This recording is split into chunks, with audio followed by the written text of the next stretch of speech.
안녕하세요. 어서와 충남 온라인학교 고등학교 음악 수업을 시작하도록 하겠습니다.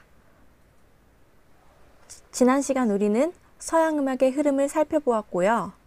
바로크 시대의 음악의 특징에 대해서 알아보고 바흐의 음악을 감상하며 바로크 시대 음악의 특징을 이해하였습니다. 오늘 이 시간은 바로크 시대의 핸델, 비발디, 파엘벨의 음악을 감상하며 바로크 시대 음악의 특징을 이해해 보도록 하겠습니다. 자, 지난 시간에 어제 배운 거죠? 서양 음악사의 흐름을 다시 한번 복습하고 갈까요? 자, 서양 음악사가 고대에서부터 시작해서 중세, 르네상스를 거쳐 우리는 현재 바흐, 핸델, 비발디, 파엘벨이 살고 있는 바로크 시대에 있습니다. 자, 고대에는 문자도 악보를 적는 기본법도 없었지만 동굴의 벽화나 그릇의 그림들을 보건대 음악은 존재하였을 것이다. 악기가 존재하였을 것이다. 라고 추정해 볼 수 있다고 했습니다. 여인의 무릎에 올려있는 악기를 보아하니 현악기가 있었을 것이다. 부는 관악기도 있었을 것이다. 라고 추정하게 됩니다. 이 현악기는 선생님이 어제 얘기했지만 그리스 로마 신화의 오르페우스가 사용했던 리라, 지금 하프의 전신이라고 알려져 있죠. 리라라는 악기이고 부는 악기는 아울루스라는 악기입니다. 유프라테스 지역의 무덤에서 발견되었고 오른쪽은 현대에 와서 복원된 악기입니다. 황소 머리를 보아 종교적인 의식음악에 사용되었을 것이라 판단됩니다. 종교적인 의식음악, 장례식, 결혼식 등에도 음악이 쓰였을 것이다 라고 추측하게 됩니다. 기원 후 1세기경 무덤의 묘비에 생긴 문자의 어떤 기호를 보고 현대 학자들이 악보이지 않을까 추정하여 현대에 와서 악보와 노래로 복원하였습니다. 고대 음악 중 완전하게 남아있는 유일한 형태의 노래, 세이킬로스의 노래입니다. 자, 고대가 끝나고 중세가 왔죠. 중세 천년은 암흑의 시기였고 카톨릭이 중심이었다. 삶의 중심이 교회였기 때문에 음악도 교회 음악이 발달할 수밖에 없었고 또 하느님이 주신 최고의 선물, 최고의 악기는 목소리였기 때문에 성악 음악이 발달하였다. 교회 음악이면서 성악 음악은 성가이고 카톨릭의 그레고리오 성가를 어제 감상했었습니다. 악기는 오르간 정도만 허용이 되었는데요. 사실 이 당시에도 교회 음악만 있었던 건 아니고 사람들이 세속 음악도 즐겨서 했습니다. 하지만 교회 음악은 교회에서 필사하고 보관하고 관리를 하였기 때문에 우리에게 남아있는 자료가 많은 반면에 세속 음악은 그때 당시에 종이도 비쌌고 그래서 대부분 구전으로 이루어졌기 때문에 자료가 남아있지 않습니다. 물론 자료의 차이여서 그런 게 아니고 교회 음악과 성악 음악이 가히 압도적으로 많았다라고 생각하시면 됩니다. 단성 음악이 주를 이루었는데 단성 음악이란 한 성부만 노래하는 거죠. 근데 단성 음악에서 오르간음으로 가고 있다고 적혀 있는데요. 단성 음악에서 다성 음악으로 가는 가교 역할을 한다. 오르간음은 단성 성부가 노래 부를 때 같이 따라가거나 혹은 밑에 받쳐주는 역할을 했었죠. 그래서 하지만 중세의 음악은 단성 음악이다 라고 생각하면 됩니다. 사람들이 우리가 인간인데 왜 신을 중심으로 살아야 되느냐 각성하기 시작했죠. 인본주의가 태동하기 시작합니다. 고대 그리스로 돌아가자는 움직임인데요. 고대 그리스와 로마의 가치와 이상, 지식을 복원하자. 르네상스입니다. 르네상스 시대의 가장 큰 특징은 인쇄술의 발달인데요. 악보 인쇄술이 발달하기 시작하면서부터 인쇄는 많은 사람들을 음악에 접할 수 있도록 도와주었죠. 음악을 읽고 이해하는 문해를 성장시키기도 하였고요. 이는 아마추어 음악가들에게 활동할 수 있는 기회를 제공했습니다. 아마추어 음악가들은 친구나 가족들과 즐기기 위해서 음악을 만들고 악보를 사고 팔았는데요.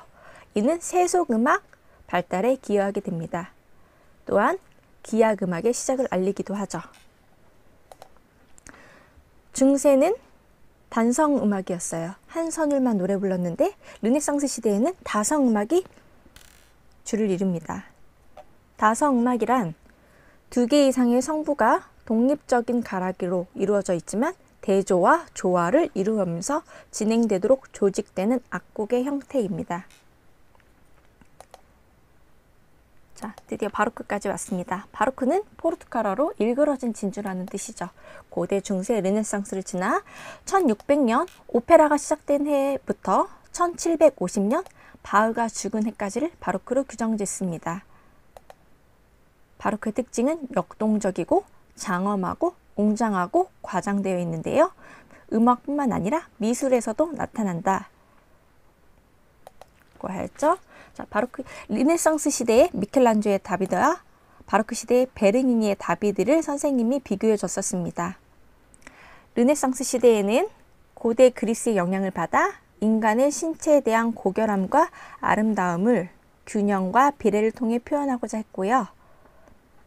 바로크 시대에는 역동적이고 긴장된 근육과 과장된 얼굴 표정을 표현하고자 하였습니다. 음악 역시 역동적이고 과장되고 웅장하고 장엄하였는데요. 음악의 가장 큰 특징은 장조와 단조의 체계가 확립되었다. 우리가 알고 있는 다장조, 사장조, 라단조의 체계가 확립되었고요. 오늘 핸델의 음악을 통해서 배우겠지만 오페라와 오라토리오 등의 극음악이 발전하였다. 또 악기가 개량되기 시작하면서부터 기악음악이 발달하였고 통주 저음과 즉흥 연주가 발달하였다. 즉흥 연주는 그 당시 음악가들이 갖추어야 할 덕목이었는데요. 바로크 시대뿐만 아니라 이 뒷시대, 고전 시대에서도 굉장히 중요한 역할을 하였습니다. 하이든, 모차르트, 베토벤도 즉흥 연주를 잘한다고 알려져 있는데요.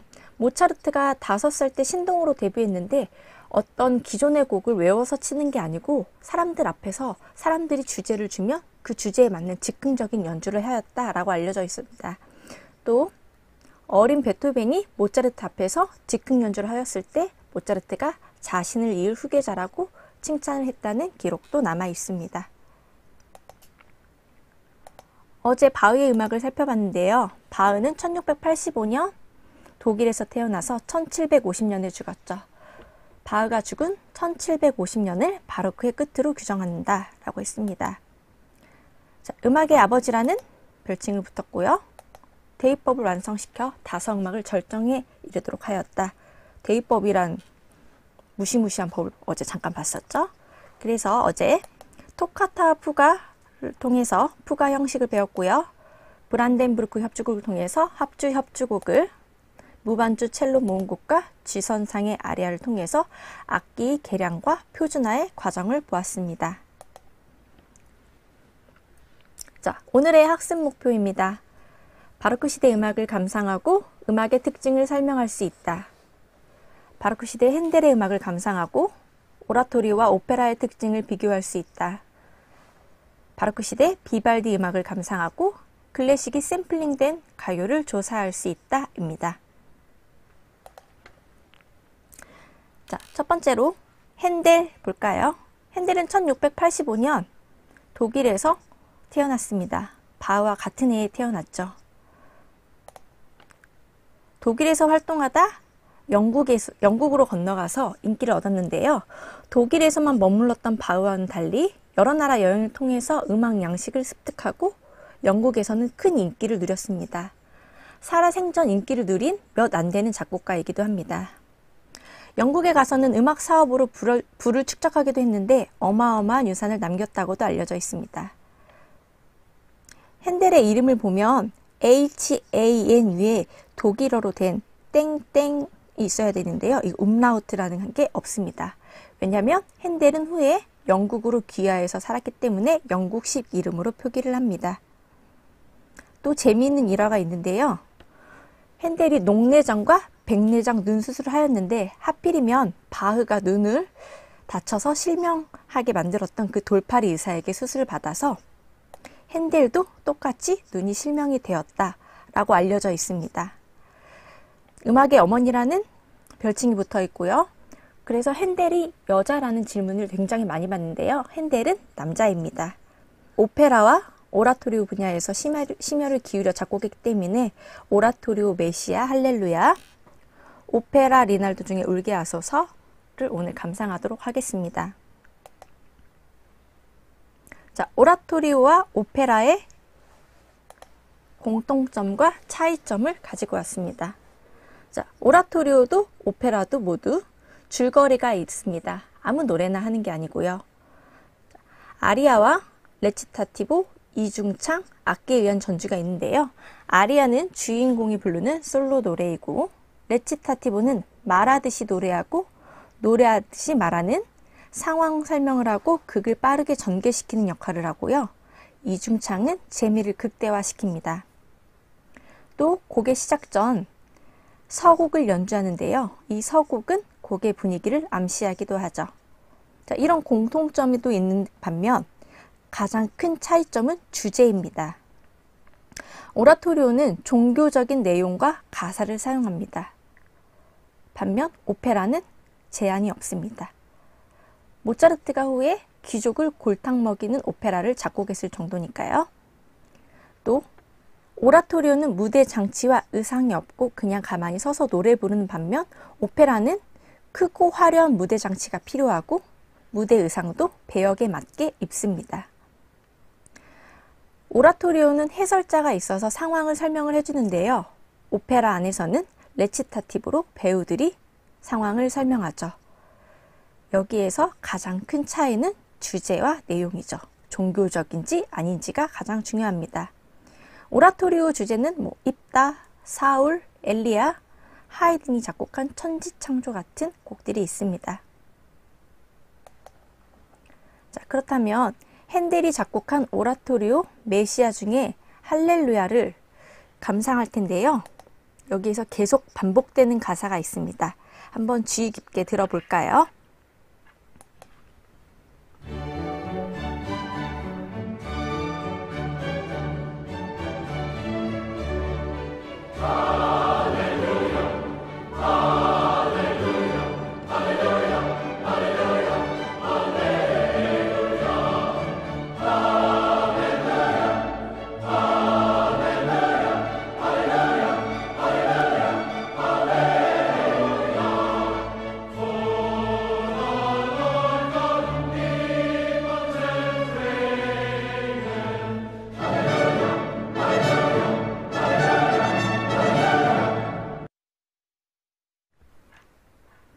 자, 여기에서 반복되는 가사는 무엇일까요? 여러분 감상해 보았나요? 네, 할렐루야라는 가사죠. 가장 중요한 건 종교적인 내용과 주제이다 입니다.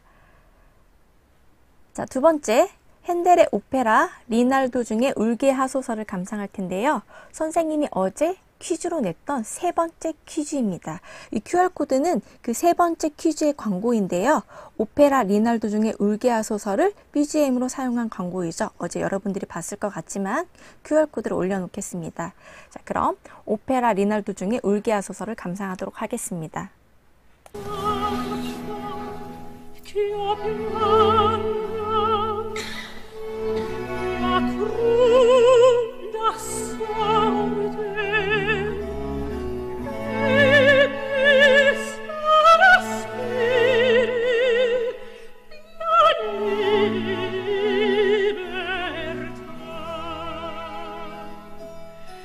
선생님이 어제 이 퀴즈를 보면서 카스트라토에 대해서 잠깐 언급했었는데요. 그 당시에는 무대에서 여자가 노래를 하거나 연주를 할 수 없었기 때문에 노래를 잘하는 보이 소프라노를 거세하여 맑고 투명한 소프라노 음색을 노래하게 했는데요. 1900년대 초까지 지속되어 있다고 기록되어 있습니다. 노래 잘하는 카스트라토들은 그 당시 많은 인기와 부를 누리고 살았다고도 전해집니다. 자, 금방 이 두 곡을 들었는데 가장 큰 차이는 내용과 주제인데 종교적인 내용인지 아닌지가 가장 큰 차이입니다. 자, 비교가 되셨나요? 자, 세 번째는 핸델의 기악음악, 수상음악을 가지고 왔습니다. 독일 사람이었던 핸델이 영국에 갔는데 영국에 가서 음악을 발표하니 영국 사람들이 자신의 음악을 너무 좋아했던 겁니다.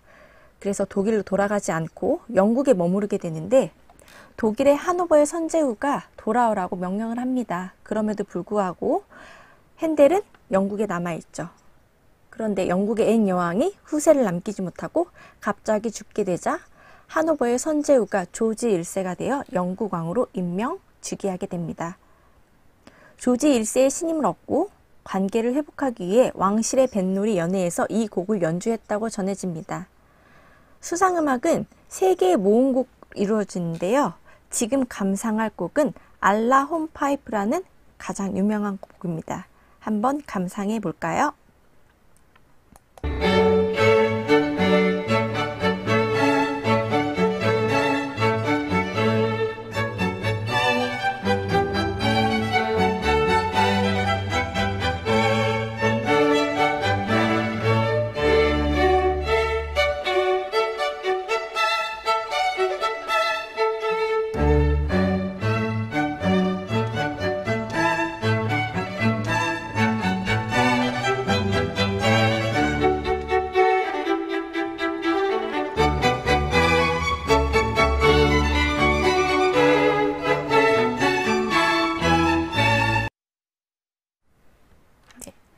이 곡 덕분에 조지 1세의 신임을 얻어 영국으로 귀화해서 살았다고 전해지고 있습니다. 자, 핸델의 오라토리오와 오페라, 그 다음 기악음악까지 들어봤습니다. 두 번째, 1678년 이탈리아 베네치아에서 태어난 비발디인데요. 붉은 머리 사제라는 별칭이 붙어 있습니다. 선생님 머리가 하얀데요? 라고 질문할 텐데요. 가발입니다. 자, 비발디는 여러 가지 작품을 썼지만 오늘 우리가 감상할 곡은 비발디의 사계라는 곡입니다. 카톨릭 사제가 되었는데 몸이 허약하여 사제직을 내려놓고 작곡, 성가대 지도, 악기 연주 가르치는 일에 열중했다고 하는데요. 비발디가 바흐, 핸델과는 다르게 손에 어떤 악기를 들고 있죠.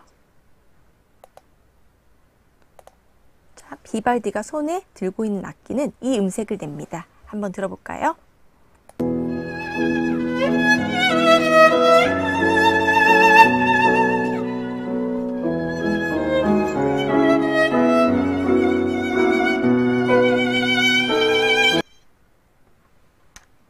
자, 비발디 손에 들려있는 악기는 1번 바이올린입니다. 비발디가 손에 들고 있는 이유가 있었겠죠. 바이올린 연주에 출중하였고 그래서 후에는 고아원에 가서 학생들에게 바이올린을 가르치기 위해 다수의 바이올린 곡을 작곡하고 교수법을 개발하는 등 바이올린 연주와 작곡에 매진했다고 알려져 있습니다. 자, 그렇다면 본격적으로 사계를 감상할 건데요. 사계는 4가지 주제로 이루어져 있습니다. 4가지 주제는 봄, 여름, 가을, 겨울인데요. 각각의 주제에는 3개의 악장이라 곡이 실려 있습니다. 봄에도 1, 2, 3악장, 여름에도 1, 2, 3악장, 그래서 총 12곡으로 구성되어 있고요. 또 이 곡의 특징은 비발디가 악장의 맨 위에 소네트를 적었는데요. 소네트란 이탈리아의 정형시인데요. 내가 어떤 풍경과 정서로 음악을 작곡할 것인지를 적어 놓았습니다. 자, 봄의 소네트를 잠깐 읽어줄까요? 봄이 왔다. 새들은 즐거운 노래로 인사를 한다. 그때 시냇물은 살랑거리는 미풍에 상냥하고 중얼거리는 소리를 내면서 흘러가기 시작한다. 하늘은 어두워지고 천둥과 번개가 봄을 알린다. 폭풍우가 가라앉은 뒤 새들은 다시 아름다운 노래를 부르기 시작한다. 비발디가 이 시를 보고 봄 1악장을 작곡했다고 합니다. 봄 1악장 한번 감상해 보도록 하겠습니다.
사람들이 가장 사랑하는 클래식 1위에도 뽑히기도 했는데요.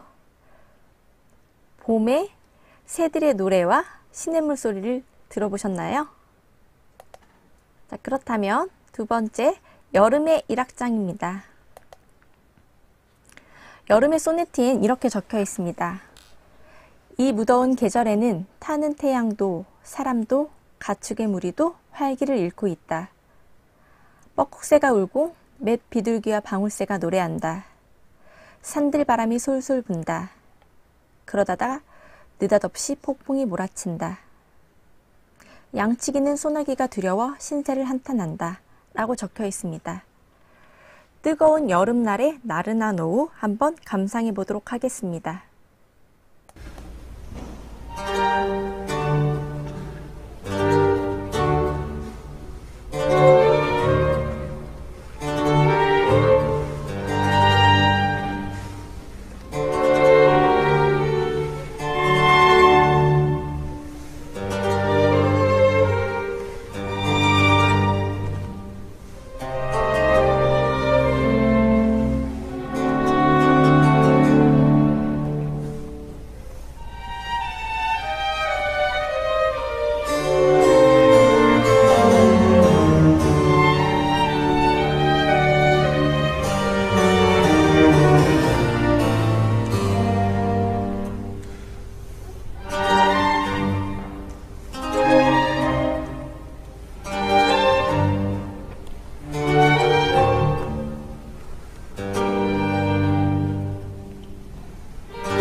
뜨거운 여름날의 나른한 오후에 내리는 소나기 여러분들이 느껴보셨나요?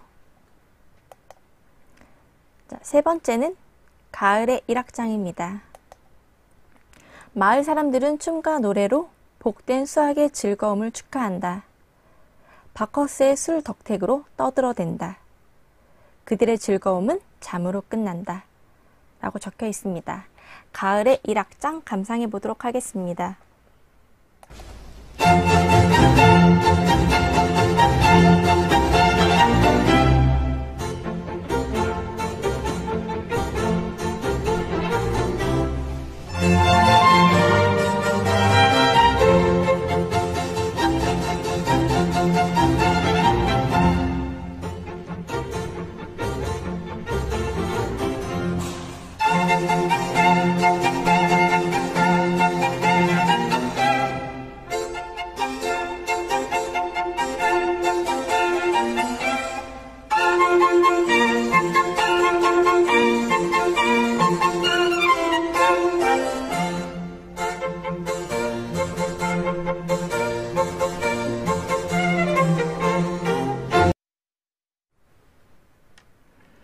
가을의 따뜻함이 봄의 따뜻함과는 다르지 않나요?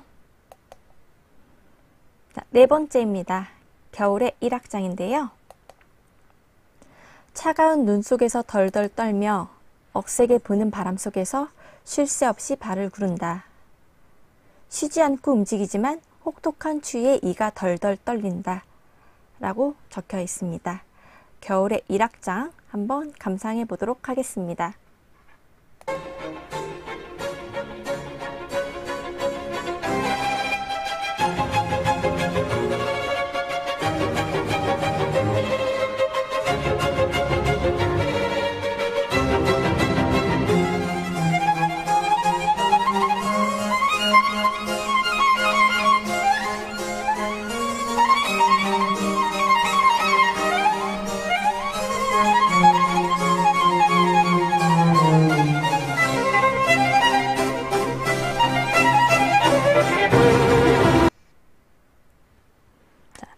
선생님이 밑에 QR코드를 하나 놨는데요.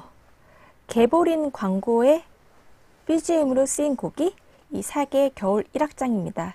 여러분 옆에 핸드폰이 있으면 QR코드를 검색해서 개보린 광고 그리고 광고에 삽입된 BGM을 다시 한번 들어봐 주세요.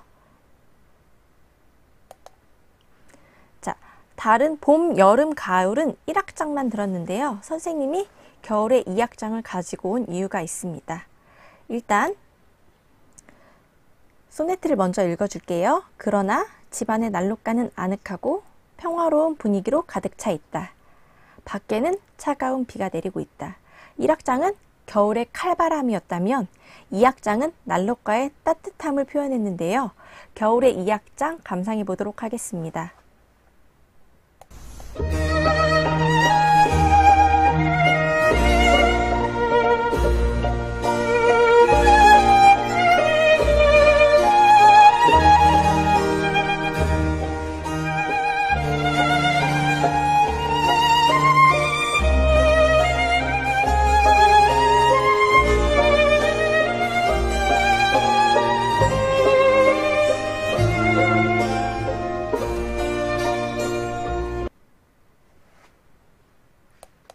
선생님이 2악장을 가지고 온 이유는 겨울 2악장이 가요로 샘플링이 됐었습니다.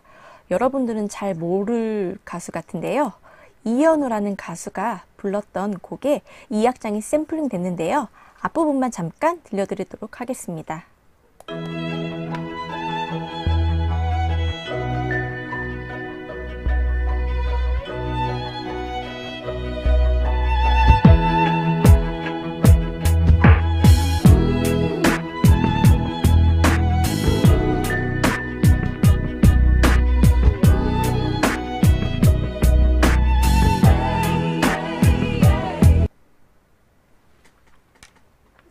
이렇게 클래식을 샘플링해서 가요로 만들기도 하는데요.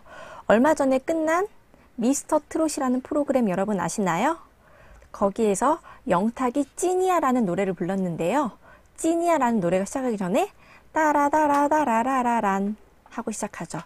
그 음악은 베토벤의 엘리제를 위하여죠. 엘리제를 위하여를 샘플링한 가요입니다. 자, 세 번째로 넘어가겠습니다. 파헬벨인데요. 독일 사람이고요.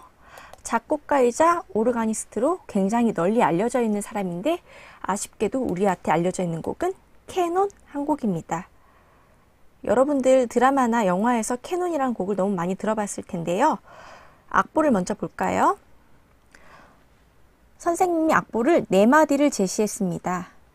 자, 맨 밑을 보면 베이스에서 레, 라, 시, 파샵, 솔, 레, 솔, 라 라고 연주되는데요. 이 4마디가 처음부터 끝까지 계속 반복됩니다. 첼로나 바순 혹은 챈발로 같은 저음 악기가 베이스를 계속해서 연주합니다. 한번 들어볼까요?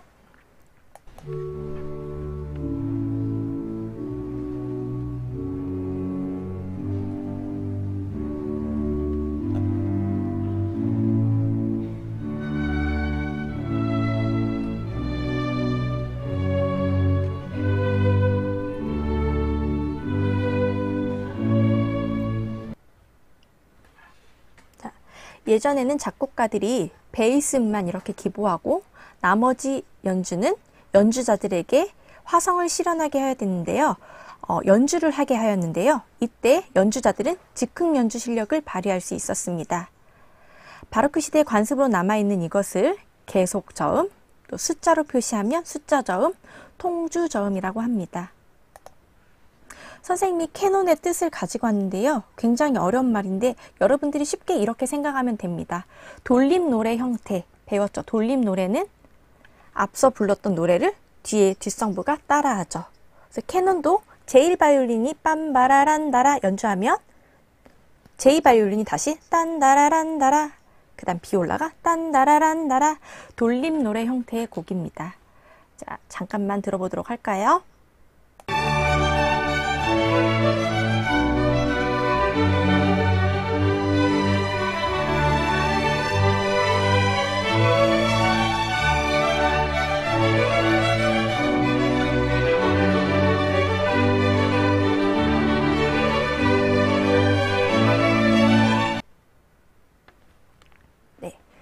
캐논이란 돌림 노래 형태입니다.